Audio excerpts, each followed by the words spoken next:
Evening came like a slow mercy, blue fading into copper while the wind ran its fingers through the sage. The cowgirl sat alone on a low rock, hat tilted forward, shoulders shaking in quiet rhythm. Her name was Lark Morgan, but out here names were just echoes. The desert remembered footsteps better. She'd buried her father last spring, her mother years before that, and lately even her horse seemed to listen more than she could speak. Tears surprised her. She hadn't meant to give the sky anything soft. A coyote called from far off, then another, as if passing news along. The sound that made Lark lift her head wasn't coyote or wind. It was small, a human breath caught wrong. She wiped her face, stood, and saw a skinny figure, half hidden behind a mesquite. Bare feet, torn dress, hair the color of dusk. The girl stepped forward cautiously, like a deer checking the edge of water. Her voice came out steady, but not loud. "I never had a mother." Lark felt the words land heavier than her tears. She took off her hat, slow so as not to scare skittish things. "You hungry?" she asked. The child nodded once. Lark's camp was simple bedroll, tin coffee pot, skillet blackened by thousands of breakfasts. She set the fire smaller than usual, so the flames would warm without blinding.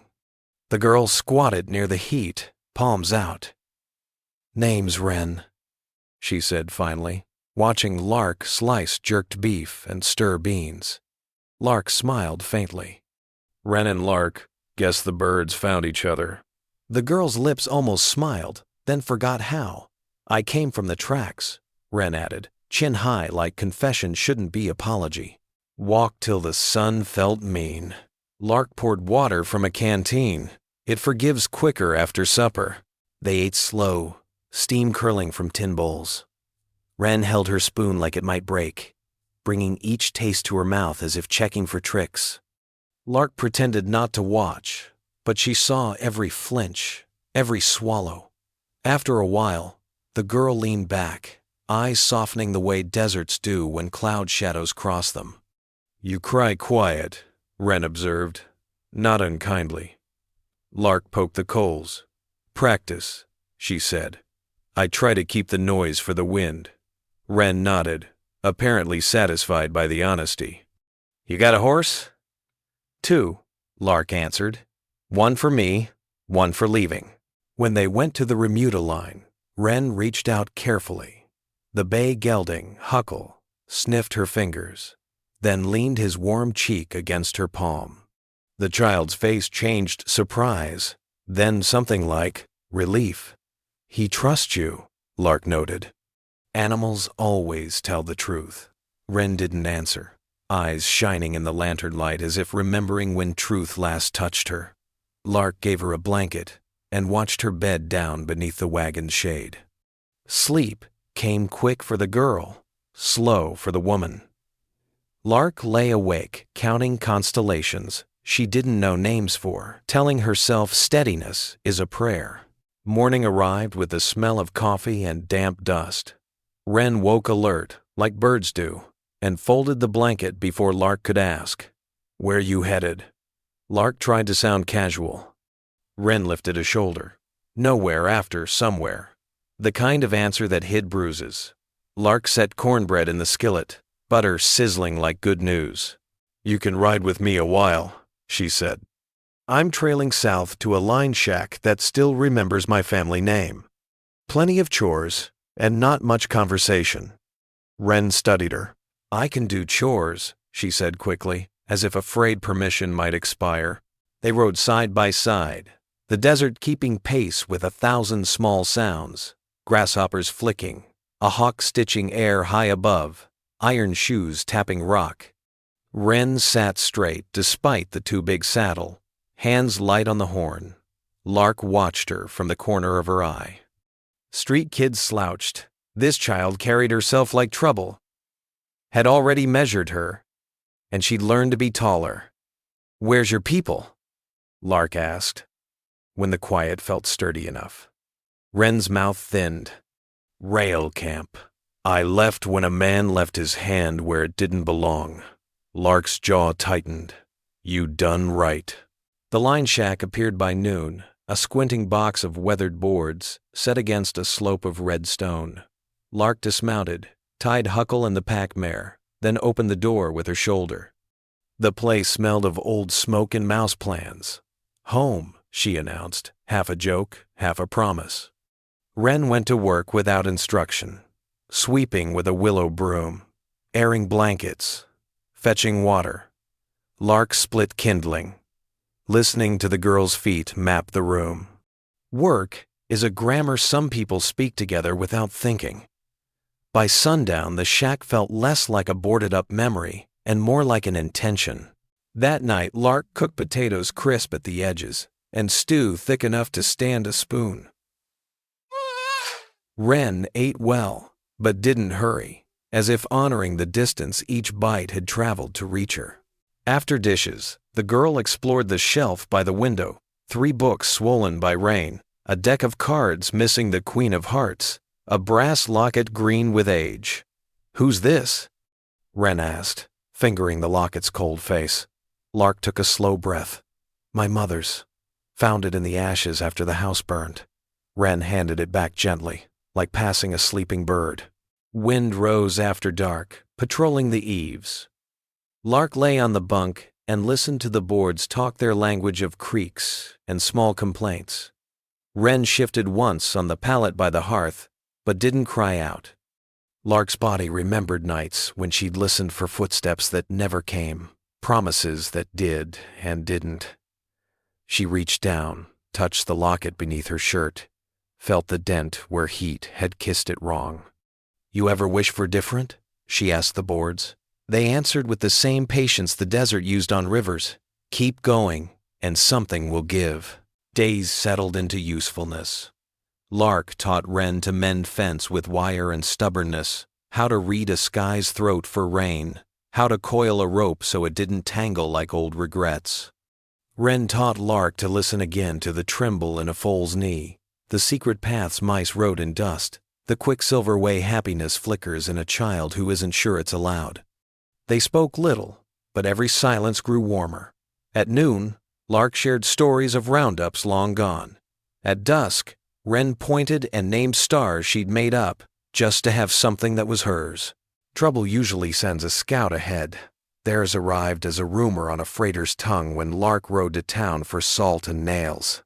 "Rail boss is prowling for a runaway," he told the storekeeper, not lowering his voice. "Says a girl stole from him. Wants her back for questioning." Lark's hand tightened on the sack of beans. She kept her hat brim low and paid cash. Outside, she exhaled where only horses could hear. Wren hadn't mentioned stealing. But in men like that, stole often meant refused. The desert doesn't care about tidy truths. Lark did. She turned her horse home fast. Wren was by the spring, with a pail, hair caught in a makeshift ribbon from Lark's old shirt. The picture of her there, bare feet, greened by waterweed, face bright with a smile she couldn't hide, hit Lark like a second youth she'd never had time for. "We need to talk," Lark said, kneeling by the water. Wren's smile folded away. "They're looking," Lark continued. "I heard it in town. Tell me what they think you took." Wren's eyes hardened. Not at Lark, but at memory. "Myself," she said. "And a little bread. They called it stealing. I called it leaving." Lark nodded, something unclenching inside. "Then we'll keep you left," she said. Wren stared, weighing the words. "You ain't scared of them?" Lark skimmed a palm across the spring skin. "I'm scared of living the same day forever. Men like that are just more of the same." Wren let out a breath she'd apparently been saving for years. "Okay." The decision didn't thunder. It settled, like dust after hooves. Lark felt the world shift a notch toward right. She glanced at the ridge beyond the shack. Clouds were building, the color of pewter and arguments. "We'll need wood," she said. They dragged branches, stacked them neat, tucked the animals safe. Wren moved like she'd been waiting to belong to a task. When the first lightning stitched the horizon, Lark set pots under the eaves to catch the sky's generosity. Rain came smelling of forgiveness. They watched from the doorway, shoulders touching by accident then, on purpose. "If your mother were here," Wren said, "what would she say?" Lark considered. "She'd tell me to keep the fire small, the water clean, and my word good." Wren nodded slowly, as if learning a prayer she might someday teach someone else. The storm blew itself tired by midnight. In its wake, the desert exhaled fresh, almost tender. Lark brewed coffee thick enough to stand a spoon, and they sat with mugs warming their hands. Wren turned the locket over again. "Why you cry yesterday?" she asked softly. No edge to it. Lark stared into the steam until it left her lashes. "I remembered a birthday nobody else did," she said. Sometimes grief arrives without knocking. Wren reached out awkwardly and touched Lark's sleeve. Not a hug, not yet, but the first careful bridge laid across a canyon that had always said no. Morning after rain is its own kind of gospel. The world wears clean edges.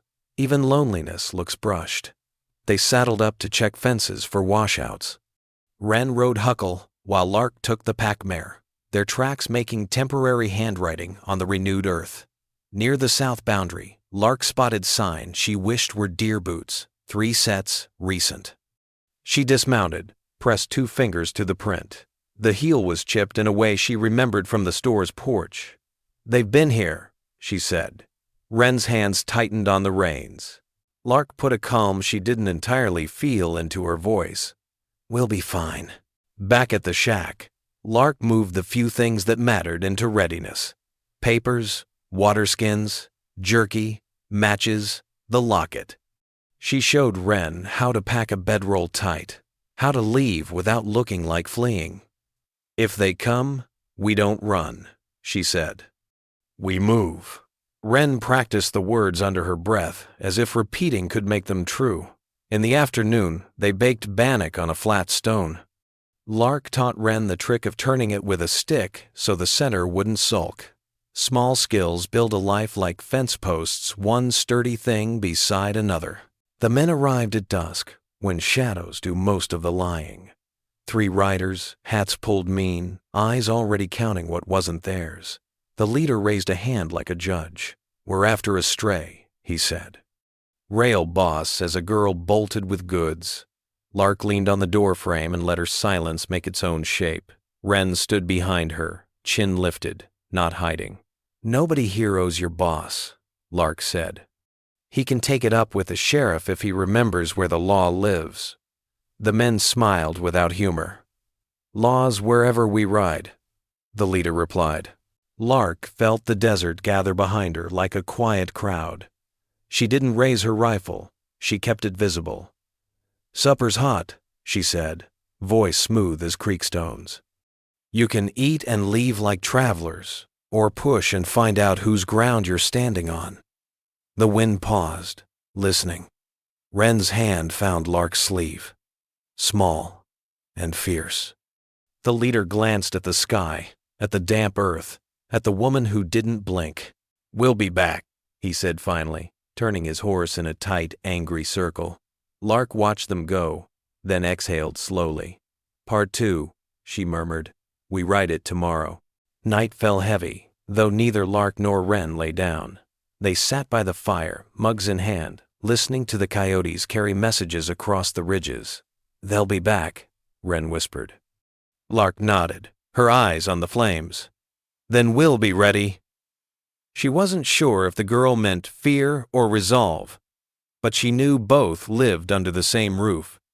Outside, the horses shifted, uneasy. The desert itself felt like it was holding its breath. Lark cleaned her rifle one more time, the steady rhythm easing her chest. Wren fed the fire. Together, they kept the dark honest. At dawn, they saddled early and rode to Jensen's place 2 valleys over. He was an old ranch hand who never asked questions that didn't matter. Seeing Wren, he just lifted his brow and poured coffee. Lark explained what had happened. Voice low. Jensen spat into the dirt. "Rail boss don't like being told no. But you're not the first he's chased. He'll push till something breaks. He studied Wren. This one's tougher than she looks. The girl straightened, proud. Lark set down her cup. I won't let him take her. Jensen nodded. Then you best make the land your ally. They spent the day gathering what they needed. Jensen lent them barbed wire, nails, even an old scattergun. Wren carried the bundles without complaint, jaw set. Defense isn't about walls, Jensen advised. It's about making every step cost them. Lark understood. She'd seen coyotes skirt traps, deer avoid snares. Men weren't any different, make the ground disagree with them, and they'll leave. By sundown, back at the shack, they dug shallow pits, laid wire across narrow approaches, and stacked rocks where rifles could be braced. It wasn't a fortress, but it was enough to tell intruders. This ground breathes owners. That night, Wren asked, "Why help me? You don't even know me." Lark looked at her across the lamplight. "Because once I was you, hungry, unwanted, hoping someone would notice before the world finished taking. No one did, so I'll be the one this time." Wren stared, eyes too old for her face. "Then maybe I can be someone too, not just a stray."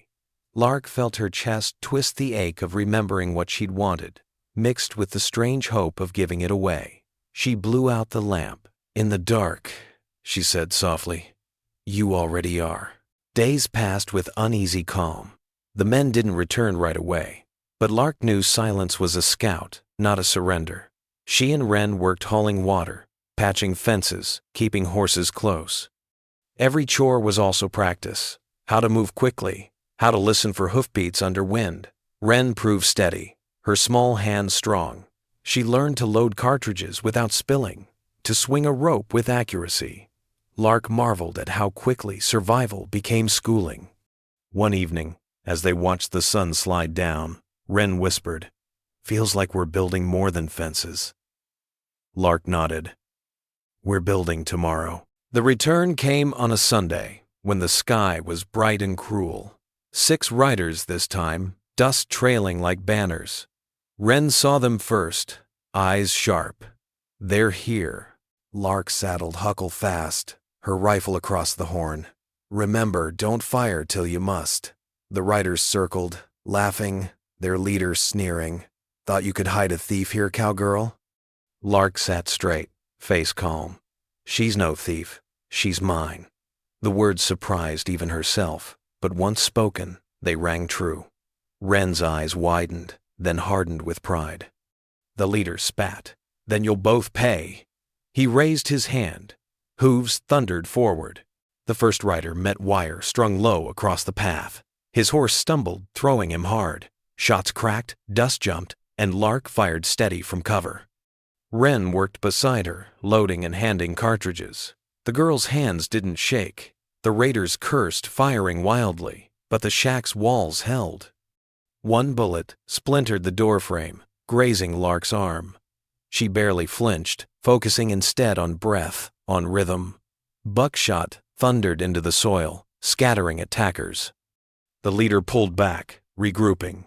Smoke and echo filled the air. When silence came, it was ragged and mean. 2 riders lay wounded, the rest circling like wolves. They tried fire next, tossing torches at the roof. Lark and Wren beat them out with wet blankets, coughing through the smoke. "They'll burn us alive," Wren gasped. Lark gritted her teeth. "Not today." She whistled sharp, and Huckle bolted from the corral, scattering the men again. In the chaos, Lark aimed true and shot a torchbearer's arm, sending the flame tumbling harmless. The leader cursed, rearing his horse. "This isn't worth it," one man shouted. "She's just a brat." The leader's reply was vicious. "She's mine by right," Lark shouted back, voice like thunder. "She's hers by choice." By twilight, the raiders limped away, dragging their wounded. The ground was torn, fence posts broken, but the shack still stood. Wren leaned against the wall, breathing hard. "We won." Lark cleaned her rifle, checking the sights. "We endured. That's better." Wren's eyes gleamed with a strange light. "No one ever fought for me before." Lark met her gaze. feeling the desert hush. "Then remember this, you're worth the fight." The girl nodded slowly, as if the words were stones she would keep in her pocket forever. Outside, coyotes sang again, not mournful, but triumphant. The sheriff came 2 days later, drawn by rumors and bullet trails. He listened to Lark's story, eyes tired. "Rail boss has friends in high places," he warned. "But he's losing ground. Folks are tired of his shadow." Lark poured coffee without comment. Wren stood behind her, chin high. The sheriff studied the girl. "You want me to take her in? Keep her safe?" Wren's eyes widened with alarm. Lark shook her head. "She's safe here." The sheriff sighed. "Then you better be ready for more." Lark simply replied, "I already am." And the sheriff left it at that. Autumn came soft, gold spilling across the prairie. The danger didn't vanish, but it thinned. McCrae's men showed less, their power leaking like water from a cracked canteen.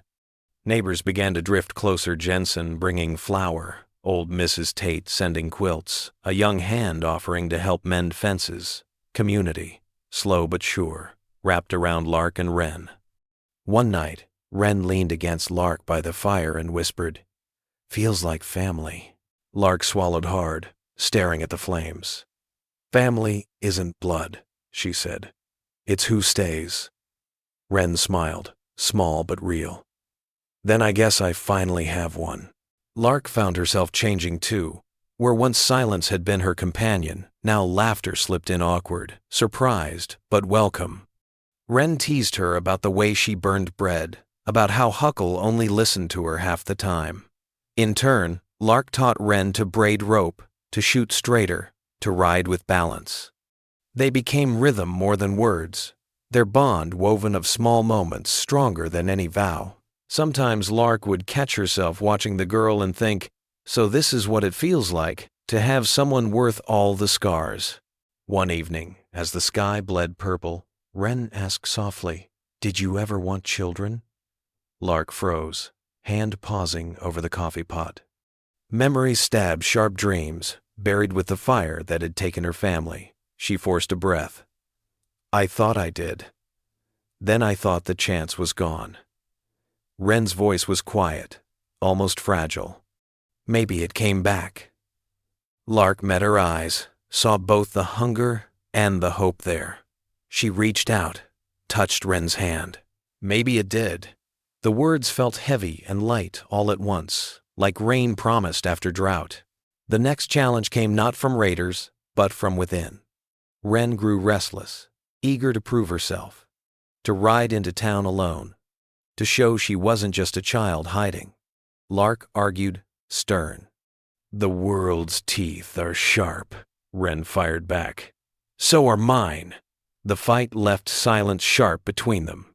That night, Lark found the girl sitting outside, staring at stars. "I'm scared you'll leave," Wren admitted. "Like everyone else." Lark sat beside her. "I won't. Even if you stumble. Even if we fight. Family doesn't walk away." Wren leaned against her shoulder. "Then I'll stay too." Winter returned with cold iron. Snow crusted the ridges, making chores harder, nights longer. Yet the shack held warmth, now 2 voices instead of 1, laughter like kindling, stories traded under blankets. Wren practiced reading by firelight, tracing letters with determination. Lark listened, pride swelling. "Someday you'll tell your own story," she said. Wren looked up. "I already am. With you." Outside, the wind howled, but inside the little shack, home was being built. Brick by invisible brick. By spring, word of their defiance spread across the territory. Some called Lark foolish, others brave. But all agreed on one thing. She and the girl were inseparable, as if fate had tied their trails. When raiders tried once more to ride close, they found the shack ringed with neighbors, rifles ready. The desert had chosen sides, and it chose them. Wren watched from the porch, awe in her eyes. "We're not alone anymore," she whispered. Lark tightened her arm around her. "We never were. We just needed to believe it." Years passed in rhythm, seasons turning, crops rising, storms breaking. Wren grew taller, surer, her laughter brighter. Lark aged too, but softer, less brittle. Together they built a ranch that breathed with life. Horses in the corral, cattle on the range, smoke rising steady from the chimney. Sometimes strangers asked how it all began. Wren would glance at Lark and smile. "I found her crying in the desert." Lark would shake her head. "No, you found me when I was lost. The rest is just proof." Both were true. Both belonged. On Wren's 16th birthday, neighbors gathered with music and pie. Lark stood back, watching the girl dance awkwardly with Jensen's grandson, her face bright with youth. For a moment, grief whispered again of what she'd lost, what might have been. But then Wren caught her eye, left the dance, and hugged her fiercely. "Happy birthday to me," she laughed. "And to you too." Lark held her tight, realizing birthdays could be shared, even stolen back from sorrow. In the glow of lanterns, she felt something like peace settle into her bones. Later, sitting alone under stars, Wren said quietly, "When I first saw you, I thought you were broken." Lark chuckled low. "I was." Wren shook her head. "But you weren't. You were waiting for me." The words sank deep, as true as any sermon. Lark touched the locket at her chest, then Wren's hand. "Maybe I was." Silence stretched, not empty, but full. The desert listened, approving. In time, stories of them became part of frontier legend. The lonely cowgirl who cried in the desert, and the homeless girl who claimed she'd never had a mother until she did. Folks told it around fires, each version different, but the heart the same. For Lark and Wren, it wasn't legend.